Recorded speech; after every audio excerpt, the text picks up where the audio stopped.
बिस्मिल्लाहिर्रहमानिर्रहीम। अस्सलाम वालेकुम क्लास। तो बेटे आज हम लोग स्टार्ट करेंगे चैप्टर नंबर 9 ट्रांसपोर्ट। ठीक है, देखिए जैसे हम लोग ने ऑलरेडी पढ़ा है, हमारी बॉडी में रेस्पिरेटरी सिस्टम होता है, इनके सांस लेने वाला, डाइजेस्टिव सिस्टम होता है, ऐसे हमारी बॉडी में होता है एक ट्रांसपोर्ट सिस्टम। जैसे आप लोगों ने पढ़ा है ना कि आपकी बॉडी में जो मटेरियल होते हैं एक जगह दूसरी जगह ट्रांसपोर्ट करने होते हैं, वैसे हमारी बॉडी में एक सिस्टम होता है जिसे हम कहते हैं ट्रांसपोर्ट सिस्टम। जैसे आप लोग डेली ट्रांसपोर्ट यूज़ करते हो एक जगह से दूसरी जगह जाने के लिए, कॉलेज जाने के लिए ऑटो यूज़ करते हो, गाड़ी यूज़ करते हो, वो क्या आपका ट्रांसपोर्ट सिस्टम है। ऐसे ही हमारी बॉडी का एक ट्रांसपोर्ट सिस्टम होता है जो क्या करता है, जो हमारी बॉडी में मटेरियल्स को ट्रांसपोर्ट करता है। अब वो ट्रांसपोर्ट सिस्टम जो है जो सिंपल ऑर्गेनिज्म है, जो कि यूनिसेलुलर है या सिंपल मल्टीसेलुलर ऑर्गेनिजम्स हैं, जैसे कि ये हैं। ठीक है, इनमें क्या होता है, इनमें सिंपल होता है वो बिल्कुल ही, लेकिन जो इनमें होता है कि इनमें कैसे होता है, इसमें डिफ्यूजन के ज़रिए होता है। डिफ्यूजन सिंपल होता है, इनमें डिफ्यूजन के थ्रू होता है ये। लेकिन जो दूसरा ऑर्गेनिज्म होता है, प्लांट्स होते हैं और एनिमल्स हैं, वो क्या है, वो मल्टी सेलुलर है। उनमें क्या होता है, उनमें एक डेवलप सिस्टम होता है।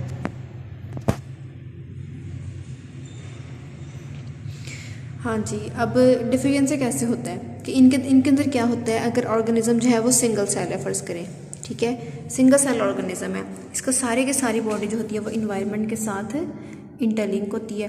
अब इसके सारे सेल जो है ये जब कंसिस्टी एक सेल पे है, जो यूनिसेलुलर होते हैं वो एक सेल से मिलकर बने होते हैं। ठीक है, तो ये इतने छोटे होते हैं कि इनकी हर साइड से अपने इन्वायरमेंट के साथ, ये इसका इन्वायरमेंट है, ठीक है, ये अपने इन्वायरमेंट के साथ हर साइड से कनेक्ट हो रहे होते हैं। तो अगर इनको वाटर चाहिए तो डायरेक्टली ये इन्वायरमेंट को अपनी चीज़ें जो बाहर निकाली हैं बड़ी सब बाहर निकाल देते हैं। अगर वाटर एब्जॉर्ब करना है तो बाहर से डायरेक्टली एब्जॉर्ब कर लेते हैं, वाटर को एब्जॉर्ब कर लेंगे ऑस्मोसिस के थ्रू। ठीक है, और अगर कोई और चीज़ है, कोई उसको उसने बॉडी से बाहर निकालना है, ठीक है, तो वो डिफ्यूजन के प्रोसेस के थ्रू क्या करते हैं, मटेरियल्स को सेल के अंदर भी ले आते हैं और सेल के अंदर से बाहर भी निकाल देते हैं। ये किस में होता है, ये होता है जो सिंपल ऑर्गेनिज्म होते हैं, जो एक सेल पर मुश्तमिल होते हैं, क्योंकि इनकी बॉडी जो होती है इतनी छोटी होती है कि हर साइड से इन्वायरमेंट के साथ डायरेक्टली लिंक कर रही है। ठीक है, जो भी चीज़ इनको चाहिए ये डायरेक्टली इन्वायरमेंट को दे भी सकते हैं और ले भी सकते हैं।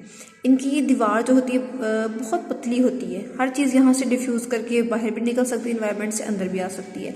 लेकिन अब देखें जो इंसान हैं और प्लांट्स हैं, इनकी जो सिस्टम है ये बहुत कॉम्प्लेक्स है।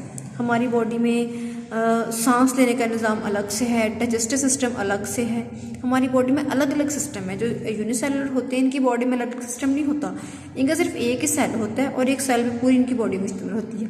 एक सेल के अंदर सारे अपनी बॉडी के काम परफॉर्म कर रहे होते हैं ये लोग तो, लेकिन हमारी बॉडी जो वो कम्प्लेक्स है। ठीक है, तो हमें क्या करना पड़ता है, अपनी बॉडी में ट्रांसपोर्ट सिस्टम चलाना पड़ता है। तो सबसे पहले हम क्या करते हैं, हम पहले प्लांट्स का देखेंगे, प्लांट जो है वो कैसे अपनी बॉडी में ट्रांसपोर्ट करते हैं। देखिए जो प्लांट्स हैं इनमें क्या है, इनका जो सबसे मेन जो है ट्रांसपोर्ट सिस्टम वो कौन है, वो वाटर है। इनकी बॉडी में वाटर ट्रांसपोर्ट करता है सारा कुछ, ये ट्रांसपोर्ट सिस्टम को चलाता है। सारी चीज़ें जो खुराक है उसको भी पूरी प्लांट्स के अंदर ट्रांसपोर्ट करने में हेल्प करता है। उसके अलावा ख़ुद भी ये क्या करता है, मिनरल्स को, आइंस को अपने अंदर डिज़ोल्व करके पूरे प्लांट में ट्रांसपोर्ट करके आता है। अब सबसे पहले हमें इंपॉर्टेंस देखते हैं, वाटर की इंपॉर्टेंस क्या है। यानी एक तो ट्रांसपोर्ट इसने करना है, ट्रांसपोर्ट के अलावा इसकी इंपॉर्टेंस क्या है। आपको पता है फोटोसिंथेसिस जो है इसमें वाटर क्या है, कंपल्सरी से मैंने आपको पढ़ाया था कि फोटोसिंथेसिस में जब स्टार्ट पे वाटर जो होता है वो क्यों ज़रूरी है। जब सनलाइट इस पर पड़ती है तो वाटर के मॉलिक्यूल जो होते हैं वो ब्रेक हो जाते हैं, ब्रेक होने के बाद क्या रिलीज़ करते हैं, आयंस, हाइड्रोजन आयन देते हैं, ठीक है, इलेक्ट्रॉन की शक्ल में, जिसे हम कहते हैं फोटोलाइसिस। आपने पढ़ा था, तो फोटोलाइसिस का प्रोसेस होता है वाटर की प्रेजेंस में, तो यहीं से स्टार्ट होता है फोटोसिंथेसिस का प्रोसेस। ठीक है, फोटोसिंथेसिस में वाटर बहुत ज़रूरी है। उसके अलावा आपको पता है जो पत्ते होते हैं, प्लांट के पत्ता जो है वो जब उसको पानी नहीं मिल रहा होता तो वो किस तरह मुरझा जाता है। ठीक है, वो मुरझाने की वजह क्या होती है कि उसमें ट्रिगर प्रेशर कम हो जाता है। जब वाटर को फुली अब्जॉर्ब कर लेता है तो उसके पत्ते फिर से अकड़ जाते हैं। तो ट्रिगर प्रेशर जो है ये भी किसकी वजह से आ रहा है, वाटर की वजह से, फोटोसिंथेसिस भी और ट्रिगर प्रेशर भी। उसके बाद जो प्लांट के अंदर जितने भी सेल्स हैं, ठीक है, सबके अंदर बहुत सारी एक्टिविटीज़ जो होती हैं वो किसकी वजह से हो रही होती हैं, वाटर की वजह से होती हैं। अब देखें जो सेलुलर रेस्पिरेशन है इसमें भी वाटर यूज़ होता है। अब है टेम्परेचर रेगुलेशन, जैसे हमारी बॉडी में है ऐसे प्लांट्स की बॉडी में कि गर्मियों में प्लांट को पानी ज़्यादा चाहिए होता है क्योंकि बाहर क्या होती है, बाहर गर्मी होती है, तो प्लांट ने क्या करनी होती है, ट्रांसपायरेशन करनी होती है अपनी बॉडी का टेम्परेचर कूल रखने के लिए उसको।